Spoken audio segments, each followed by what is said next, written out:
الحمدللہ الصلاة والسلام علی رسول اللہ اما بعد فنعوذ باللہ من الشیطان الرجیم بسم اللہ الرحمن الرحیم رب اشرح لی صدری ویسر لی امری واحلل عقدۃ من لسانی یفقہوا قولی رب زدنی علما رب اغفر لی وتب علی انک انت التواب الغفور آمین یا رب العالمین اللہم صلی وسلم علی نبینا محمد۔ محترم سامعین، السلام علیکم ورحمۃ اللہ وبرکاتہ۔ میرے بعد پڑھیں اعوذ باللہ من الشیطان الرجیم بسم اللہ الرحمن الرحیم۔ الف، با، تا، سا، جیم، ح، خ، دال، ذال، را، زا، سین، شین، صاد، ضاد، طا، ظا، عین، غین، فا، قاف، کاف، لام، میم، نون، واو، ہا، حمزہ، یا۔ اب موسٹ پروبیبلی ہم نے بچپن میں الف، بے، تے، سے اس طرح پڑھا تھا۔ دراصل وہ اردو کا تلفظ ہے، اردو میں الف، بے، تے سے پڑھا جاتا ہے۔ یہاں پر غور کرنے والی بات یہ ہے کہ جن کو الف، بے، تے سے اس طریقے سے پڑھے تھے اے والی ساؤنڈ میں، ان کو آ والی ساؤنڈ میں پڑھنا ہے۔ الف، با، تا، سا، جیم، ح، خ، ٹھیک ہے۔ اور یہاں پہ کچھ لیٹرز ہیں جن کو دھیان دینا بہت ضروری ہے، جیسے تا کے بعد جو سا ہے، تو سا کو کیسے ادا کرنا ہے، کیسے بولنا ہے۔ زبان کی نوک دونوں دانت کے درمیان میں لانا ہے، پہلے ہلکی سی لائیے اور ساتھ ساتھ میں کریں تو زیادہ بہتر ہے، اور نوک کو ویسے ہی رکھ کے دونوں اوپر نیچے کے دانت کے درمیان رکھ کے باہر کی طرف ذرا سا نکال کر سا ایسے بولنا ہے کہ زبان کے جو حصہ کھلا رہے گا دانت کے درمیان کا، اس میں سے تھوڑی سی ہوا باہر آ جائے گی اور وہ برابر سے ادا ہوگا۔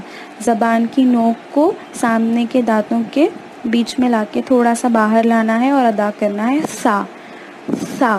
میرے ساتھ کہیں سا۔ اس کے بعد جیم کے بعد جو ہا ہے اس کو ہم نے ہے یا ہے اس طریقے سے پڑھا ہوگا۔ خیال رہے کہ اس کو حلق کے درمیانی حصے سے، مڈ آف دا تھروٹ، جو تھروٹ ہے ہمارا اس کے درمیان سے، مڈل میں سے وہ آواز آئے گی اور ایک دم حلق سے ادا ہونا چاہیے۔ ہا، ہا۔ میرے ساتھ کہیں ہا۔ اگر ادا نہ ہو رہا ہو تو اپنی انگلیوں کو، اپنے حلق کو دبائیں، انگلیوں کے ذریعے ہاتھ سے تھوڑا سا دبائیں تو برابر ادا ہوگا۔ ہا۔ پھر ہا کے بعد جو خو ہے، خو کو حلق کے اوپری حصے سے ادا کرنا ہے، throat, upper of the throat, وہاں سے ادا کرنا ہے خو۔ یہ ہا جتنا شدت والا نہیں ہوتا، اس سے تھوڑا کم ہوتا ہے، حلق کے اوپری حصے سے ادا ہوتا ہے، upper part of the throat سے ادا ہوگا۔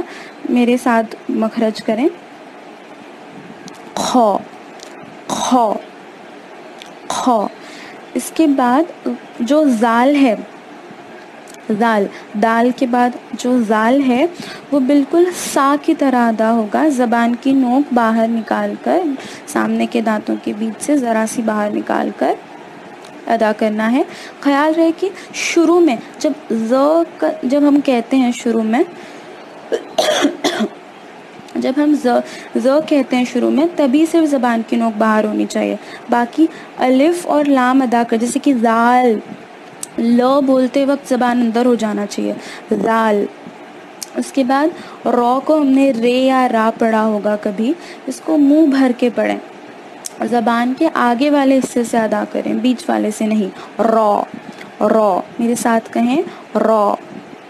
اس کے بعد جو شین کے بعد صاد آتا ہے، تو صاد کو کیسے ادا کرنا ہے، منہ بھر کے تھوڑی ہیوی آواز میں ادا کرنا ہے، ایسے پاؤٹ یا چونچ بنا کر، صاد، صاد۔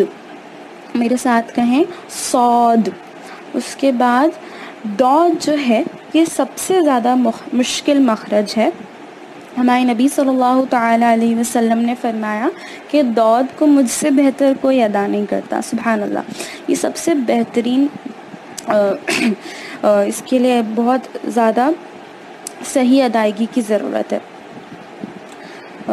جیسے اس میں کیا ہوتا ہے نا کہ زبان کروٹ لے لیتی ہے، مطلب پوری دونوں طرف سے گول گھوم جاتی ہے، جو میں نے سنا ہے کہ کوئی یوگا کا بھی اسٹیپ ہے.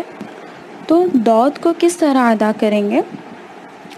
دود کہتے وقت اپنے زبان کے جو کنارے ہیں، کیونکہ زبان کو پوری طریقے سے موڑ لینا بہت مشکل ہو جاتا ہے. وہ ایک دم چھوٹے بچوں کو بچپن سے سکھایا جاتا ہے تو وہ کر پاتے ہیں. ہمیں کیا کرنا ہے آسانی کے لیے، جو سائڈز آف دا ٹنگ ہے ان کو اوپر مولار میں ٹچ کرنا ہے. سائڈز آف دا ٹنگ کو، زبان کے دونوں کناروں کو اوپر کی جو جڑیں ہیں دانت کی اس میں ٹچ کرنا ہے. اور جیسے ہم نے سود کو منہ بھر کے پڑھا تھا ویسے منہ بھر کے پڑھنا ہے. کیسے؟ دود، ہیوی آواز میں دود. میرے ساتھ کہیں دود. ٹھیک ہے. دود کے بعد جو تو ہے، تو کو کس طرح ادا کرنا ہے؟ ہم نے اس کو بچپن میں توئے، تو یا تو اس طریقے سے پڑھا ہوگا، لیکن خیال رہیں کہ اس کی بھی صحیح ادائیگی ضروری ہے. تو کیسے بولنا ہے؟ جو ہمارے سامنے کے اوپر والے دانت ہیں، سامنے کے اوپر ان کی جو جڑیں ہیں اس میں اپنی زبان کو ایسے پریشر دے کر ٹچ کرنا ہے اور پڑھنا، اور منہ بھر کے پڑھنا ہے. جیسے سود اور دود کو منہ بھر کے پڑھے تھے ویسے تو کو بھی منہ بھر کے پڑھنا ہے، ہیوی آواز میں پڑھنا ہے اور زبان کو سامنے کے دانت کے اوپر جڑوں میں ٹچ کرنا. تو ٹھیک ہے. اس کے بعد جو و ہے، و میں زبان کی نوک باہر آئے گی جیسے ہم نے زال اور سا میں نکالے تھے، لیکن منہ بھر کے بھی پڑھنا اور ہیوی آواز میں بھی پڑھنا ہے ساتھ ہی ساتھ. کیسے پڑھیں گے؟ و پڑھیں میرے ساتھ، و. ٹھیک ہے. اس کے بعد عین جو ہے، جس طرح جو ہا ہے، جیم کے بعد ہا ہے، اس کو ہم نے کس طرح حلق کے درمیانی حصے سے ادا کیا تھا ویسے ہی عین کو بھی حلق کے درمیانی حصے سے ادا کریں گے، ایک دم زیادہ شدید حلق والی آواز میں. کیسے؟ عین. اچھا، جب عین اور ہا کا مخرج کرتے ہیں تو منہ سے چوڑا ہو جاتا ہے، ایسے ہمارے جو ہونٹ ہیں اس تھوڑے چوڑے ہو جاتے ہیں، گال کی طرف پھیل جاتے ہیں. عین، ہا، اس طریقے سے تھوڑا براڈ ہو جاتا ہے اور حلق سے ادا ہوتا ہے یہ عین.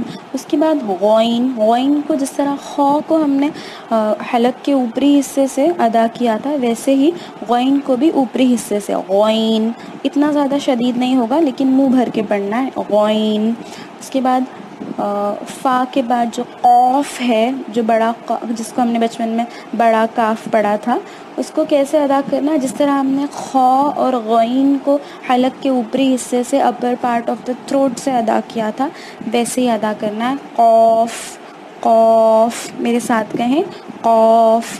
اس کے بعد کاف، میم. یہ سب تو بہت آسان ہے. ہاں، واؤ میں ایک بات کا خیال رکھنا ہے کہ واؤ کو پوری طرح سے لپس سے ادا کرنا ہے، پاؤٹ بنا کر ادا کرنا ہے. جیسے انگلش میں جو ڈبلیو ہوتا ہے نا، ویسے وی کے جیسے پروناؤنس نہیں کرنا ہے، ٹیتھ کا استعمال نہیں کرنا ہے، بلکہ ڈبلیو کی طرح، او کی طرح استعمال پڑھنا ہے. کیسے؟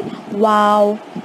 اور جو بعد میں ہا ہے اس کو سمپلی ادا کرنا ہے، بڑے ہا کی طرح حلق سے نہیں، ہا. پھر حمزہ، یا وہ تو آسان ہے. ایک بار اور پڑھا دیتی ہوں میں، میرے بعد پڑھتے جائیں. بسم اللہ الرحمن الرحیم. الف، با، تا، سا، جیم، ہا، خو، دال، ذال، را، زا، سین، شین، صاد، داد، طا، ظا، عین، قین، فا، قاف، کاف، لام، میم، نون، واو، ہا، حمزہ، یا. ٹھیک ہے. امید ہے کہ آپ لوگوں کو بہت اچھی طریقے سے سمجھ میں آ گیا ہوگا. اسے ضرور پڑھیں.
وآخر دعوانا أن الحمد لله رب العالمين.